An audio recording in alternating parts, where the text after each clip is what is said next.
রাজধানীর বাজারে এখনো ছুটির আমেজ কাটেনি। ক্রেতা বিক্রেতাদের আনাগোনা যদিও বেশ কম, মাছের দাম চড়া, কেজিতে বেড়েছে 50 থেকে 100 টাকার মতো। দোকানিরা বলছেন বন্যার প্রভাব পড়েছে মাছের জোগানে। প্রতি কেজি আলুর জন্য এখন গুনতে হচ্ছে 60 টাকা, আর পেঁয়াজের জন্য 100 টাকা। 320 টাকা দরে বিক্রি হচ্ছে কাঁচা মরিচ। স্যান্ডেলিনা সো, রূপচর্চায় আভিজাত্য। বাজারে ছুটির আমেজ, মাছের অনেক দোকান এখনো ফাঁকা। বিক্রেতারা বলছেন জমে উঠতে আরো কয়েকদিন অপেক্ষা করতে হবে। ক্রেতার উপস্থিতিও বেশ কম, তবুও বাজার বেশ চড়া।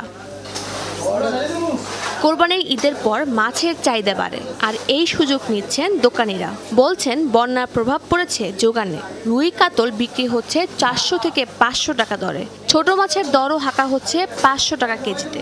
1 কেজি ওজনের ইলিশ দর উঠেছে 1800 টাকা। সবকিছুর দামই তো ঊর্ধ্বগতি। এখন এখানে পরিবেশ পরিস্থিতির সাথে মিলেই তো আমাদের চলতে হবে, এছাড়া তো আর কিছু করার নাই। কথা আছে যে মাছে ভাতে বাঙালি, কিন্তু মাছ আমাদের থেকে আস্তে আস্তে দূরে সরে যাচ্ছে।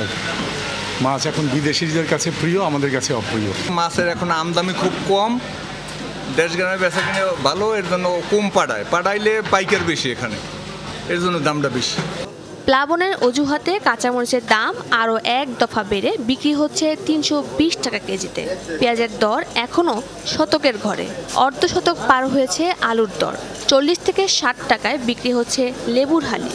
কিছু জিনিসের দাম বেশি, যেমন শসা, টমেটো, কাঁচামরিচ, তারপরে গাজর, এসবের দাম সবসময় একটু এই সিজন একটু বেশি থাকে।